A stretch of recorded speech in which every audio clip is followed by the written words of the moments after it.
வணக்கம் மக்களே, மீண்டும் உங்களை சந்திப்பதில் பெரும் மகிழ்ச்சி. ஒண்டி முனியும் நல்ல பாடணும். பரோட்டா முருகேசன், விஜயந்தியா, விஜயா சக்திவேல், சித்ரா மற்றும் பலர் நடித்து நடராஜன் சங்கரன் இந்த படத்துக்கு இசையமைச்சிருக்காங்க. சுகவனம் இந்த படத்தை இயக்கியிருக்காங்க. ஸோ இந்த படத்தோட ஆன்லைன் என்னன்னு பார்த்தீங்க அப்படின்னா, தவறுதலாக கிணத்துக்குள்ளே விழுந்து கிட்டத்தட்ட உயிர் போகிற நிலைமையில் இருக்கிற ஒரு பையனை மீட்டெடுத்து காப்பாற்றும் போது அவன் உயிர் போயிருச்சோன்ற பயத்தில் அங்கே அவர் வளர்த்த ஒரு ஆட்டுக்குட்டியோட உயிரை நான் எடுத்துக்கோ, என் பிள்ளையோட உயிரை திருப்பி கொடுன்னு அந்த பையனோட அப்பா ஒண்டி முனிக்கிட்ட ஒரு வேண்டுதலாக வைக்கிறாரு. பையன் முழிச்சிடறான். முழிச்ச சந்தோஷத்தோட ஓகே இந்த ஆட்டை பலி கொடுத்துடலாம் அப்படின்னு நினைக்கிறப்போ அங்கே உள்ள 2 தலைக்கட்டுகள், அந்த ஊரோட 2 தலைக்கட்டுகள், மேல் ஜாதிக்காரங்க 2 பேருமே சேர்ந்து அவங்க கொடுக்கணும்னு பலி கொடுக்கணும்னு நினச்சிருந்த கோயிலை வந்து பிரச்சனை பண்ணி மூடிடுறாங்க. அவங்க 2 பேரும் பிரச்சனைக்கு ஒத்து வந்து சமாதானம் ஆகாதனால பல வருஷமா அந்த ஆடும் வளருது, பிரச்சனையும் வளருது, அந்த பையனும் வளர்ந்துடுறான். வளர்ந்து அவனுமே படிச்சே முடிச்சுட்டு வேலைக்கு வெயிட் பண்ணிட்டு இருக்கிற ஒரு பையனாக மாறியெல்லாம் இந்த ஆடுமே அவ்வளோ வருஷம் வளர்ந்துருது. அது கடை வந்து பலி கொடுக்க முடியாத ஒரு வேதனையில் அவங்க அப்பா இருக்கார். ஸோ இதை வந்து எப்படி வந்து அவர் பலி கொடுத்தாரா இல்லையா, அந்த அவரோட வேண்டுதல் நிறைவேறிச்சா இல்லையா, இதுக்கு நடுவில் அந்த பையன் வந்து ஒரு காதலிக்கிறான், ஒரு பொண்ணை காதலிக்கிறான். படித்து முடிச்சு வேலை வெட்டிலாம் போகாமல் தாந்தோண்டி தெரியுமா பிள்ளைங்க ஃப்ரெண்டோட சேர்ந்து சரக்குலாம் அடிச்சுக்கிட்டு அப்படியே ஊர் சுற்றிடுற ஒரு பையன். அவனுக்கு ஒரு காதல் வருது. அந்த காதல் நிறைவேறிச்சா இல்லையா, அவர் வீட்டில் ஒரு பொண்ணு இருக்கும், அது கல்யாணம் பண்ணிட்டு கஷ்டப்பட்டுட்டு இருக்கிற ஒரு, ஸோ அவங்களோட கஷ்டம் செஞ்சிச்சா இல்லையா, இந்த 2 தலைக்கட்டுகளும் இந்த ஊர் மக்களை எப்படி பயன்படுத்திக்கணும்னு நினைக்கிறாங்க, ஜாதி வரி வந்து அந்த ஊருக்குள்ளே எவ்வளோ ஊறி இருக்கு அப்படின்ற பல விஷயங்களை இந்த படம் பேசியிருக்கு. முதல்ல எனக்கு இந்த படத்துல என்ன பிடிச்சிருந்தது அப்படின்றதுல நான் முதல்ல இந்த படத்தோட பர்ஃபார்மன்ஸ் தான் நான் சொல்லுவேன். ஏன்னா எல்லா இந்த மாதிரி ஒரு படத்துக்கு வந்துட்டு இது சின்ன படம், ஒரு சின்ன பட்ஜெட் படம், இதுக்குள்ள வந்துட்டு யாரையாவது ஒருத்தரையாவது ஒரு ஒரு பெரிய நடிகரை போட்டு பண்ணியிருக்கலாம். ஆனால் மொத்த ஸ்பாட்லைட் அவங்களுக்கு போயிருக்கும். பட் அது ஒரு படத்துக்கு ஒரு வெளிச்சமா அது வந்திருக்கும். பட் ஸ்டில் இவங்க என்ன பண்ணா, இப்போ பரோட்டா முருகேசன், இந்த பரோட்டா முருகேசன் யாருன்னு உங்களுக்கு தெரியலன்னா, நம்ம வெண்ணிலா கபடி குழு படத்துல வந்துட்டு நம்ம பரோட்டா சூரி, அவருக்கு அந்த பேர் வந்து ரீசனா தான் சாப்பிடுவார்ல, அப்போ அவருக்கு பரோட்டா பரிமாறுவார் பாருங்க, அவர் தான் பரோட்டா முருகேசன். அவர் தான் இந்த படத்துல மெயின் லீடு. இதுல வந்து 2 பெரிய பிள்ளைகளுக்கு அப்போ அது படம் முழுக்க அவர் ஷோல்டர்ல தான் அந்த படம் டிராவல் ஆகும். ஸோ நடிப்புன்னு வரும்போது பல இடங்கள்ல பிரமாதமா பண்ணியிருப்பாரு. இது வந்து ஒரு ஜஸ்ட் லைக் நம்ம கடந்து போக முடியாத அளவுக்கு ஒரு மிகப்பெரிய ஒரு வழியை கொடுக்குற அளவுக்கு ஒரு கேரக்டர். அது ஆகச்சிறந்த ஒரு பெர்ஃபார்மன்ஸ். அதை தாண்டி அவருக்கு பையனா வர விஜயன், அவருக்கு பொண்ணா வர சித்ரா, அவங்க 2 பேருமே வந்து ரொம்ப நல்லா நடிச்சிருப்பாங்க. ரொம்ப நல்லானா அது கேரக்டராகவே வாழ்ந்திருப்பாங்க. ஒரு நல்ல நடிப்பு.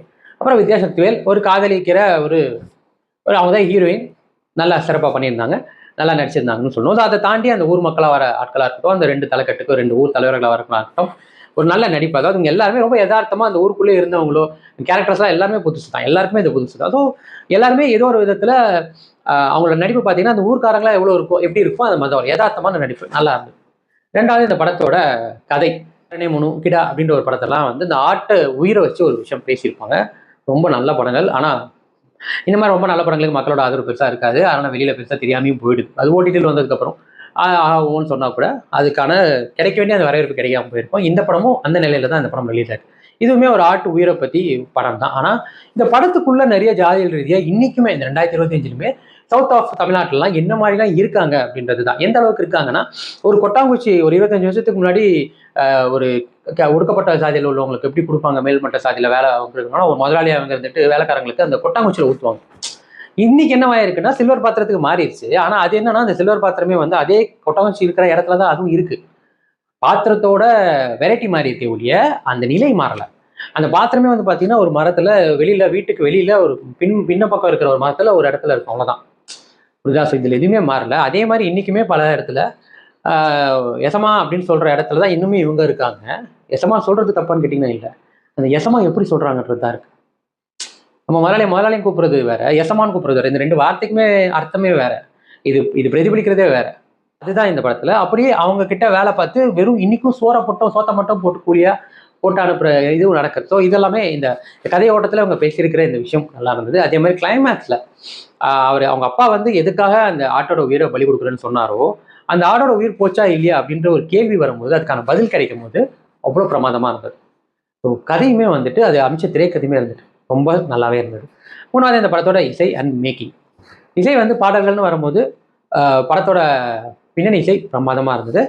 எதுவும் குறை சொல்கிற மாதிரிலாம் இல்லை. பாடல்களுமே பெருசாலாம் உங்களுக்கு தனியாலாம் இருக்காது, நல்லா இருந்தது. நிறைய இடங்களை வந்து இந்த ஊர் சைடில் பேசுகிற விஷயங்களே தான், அந்த ஊரில் இந்த கோயில்களில் நடக்கிற விஷயங்கள்லாம் இருக்கலாம், அதுதான் பின்னணி இசையிலே நிறைய இடத்துல வந்திருக்கும். அது பின்னாகவே மந்திரம் ஓதுறது, சாமி கும்பிட்றது, இந்த மாதிரி விஷயங்கள் தான் நிறைய வந்திருக்கும். அது வந்து அந்த நேட்டிவிட்டிக்கு பயன்படுத்தியிருக்காங்க, நல்லா இருந்தது. 4வது இந்த படத்தோட மேக்கிங், அந்த பட்ஜெட்டுக்கு என்ன பண்ண முடியுமோ அது நல்லாவே கொடுத்துருந்தாங்க.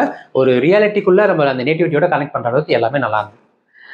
ஸோ இதில் என்ன நான் பெட்டராக பண்ணியிருக்கலாம் அப்படின்றது வந்து எனக்கு சொல்லறதுக்கு எனக்கு எதுவுமே தோணலை. ஏன்னா அவங்களுக்கு அமைஞ்சது என்னவோ, அவங்களுக்கு ஒரு பட்ஜெட் கான்ஸ்டன்ட் இருந்திருக்கும்ல, இந்த பட்ஜெட்குள்ளே இதெல்லாம் பண்ணணும், நல்லா பண்ணியிருக்காங்க. அந்த நடிகர்களுமே முன் வந்து இவ்வளோத்துலையுமே வந்து அவங்களோட சிறப்பை கொடுத்துருக்காங்க. ஸோ எனக்கு இதில் நல்லா பெட்டராக பண்ணியிருக்கலாம் அப்படின்றதெல்லாம் தாண்டி இவங்களுக்கு இன்னும் நல்லா பட்ஜெட் கிடைச்சிருந்தா இதே டீம் கிட்ட இன்னும் சிறப்பாகவே கொடுத்துருப்பாங்க தான் என்னோட கருத்து. ஸோ இதில் குறை சொல்கிற அளவுக்குலாம் ஒன்றுமே இல்லை. உங்களுக்கு கிடாயின் கருணை மனு இந்த மாதிரி படங்கள்லாம் பிடிக்கும் அப்படின்னா கண்டிப்பாக நீங்கள் போய் தியேட்டரில் பாருங்கள். இவங்களுக்கு ஷோஸும் ஸ்க்ரீன்ஸுமே ரொம்ப கம்மியாக தான் கொடுத்துருக்கு. ஆனால் ஒரு நல்ல திரைப்படம். இதை நம்ம வந்து தியேட்டரில் போய் பார்த்து அவங்க ஸ்கில்ஸ் எல்லாம் ஃபுல் பண்ணால் மேபி பல ஷோஸ் கிடைக்கிறதுக்கான வாய்ப்பு இருக்குது. ஸோ இதை வந்து ஓடிடியில் வந்தோன்னா பார்க்கலாம் தான். ஆனால் இந்த மாதிரி படங்கள் தியேட்டரில் நல்லா ஓட ஆரம்பிச்சதான் ஆக சிறந்த நல்ல கண்டென்ட்டுகளுமே வர ஆரம்பிக்கும், நல்ல திரைப்படங்களுமே எடுக்கிறதுக்கு தைரியமும் வரும். ஸோ முடிஞ்ச அளவுக்கு இந்த படத்தை தியேட்டரில் போய் பாருங்கள். இவங்களுக்கு கிடைச்சிருக்க ஸ்க்ரீன்ஸ் அண்ட் ஷோஸ் கம்மி தான். ஸோ அதுக்கேற்ற மாதிரி டைம் அலாட் பண்ணிவிட்டு இந்த படத்தை போய் தியேட்டரில் போய் பாருங்கள். நிச்சயமாக உங்களுக்கு ஒரு நல்ல அனுபவத்தை கொடுக்கும். இருக்கிற இந்த சின்ன சின்ன குறைகள் இருக்கும், அதை கடந்துட்டு இந்த படத்தில் என்ன சொல்கிறாங்கன்னு பார்த்தீங்கன்னா நிஜமாவே உங்களுக்கு ஒரு நல்ல எக்ஸ்பீரியன்ஸ் கொடுக்கும். இந்த ஒண்டி முடியும் நல்ல பாடணும். எனக்கு இந்த படம் எந்த அளவுக்கு ஒரு எக்ஸைட்மெண்ட்டும் ஒரு திருப்தியும் கொடுத்துச்சுன்னு பார்த்தீங்கன்னா 100க்கு வந்து நான் 70 கொடுப்பேன். நிஜமாவே ஒரு நல்ல படம் தான். அவ்வளோதான் மக்களே. மீண்டும் அடுத்த வேற நல்ல திரைப்படம், வேற நல்ல விமர்சனம், வேற முன்னோட்டத்தில் உங்களுக்கு சந்திக்கிறேன். Bye from Vijay Kirathakan. இது நிமிஷம் ஃப்ரீலேருந்து போச்சு.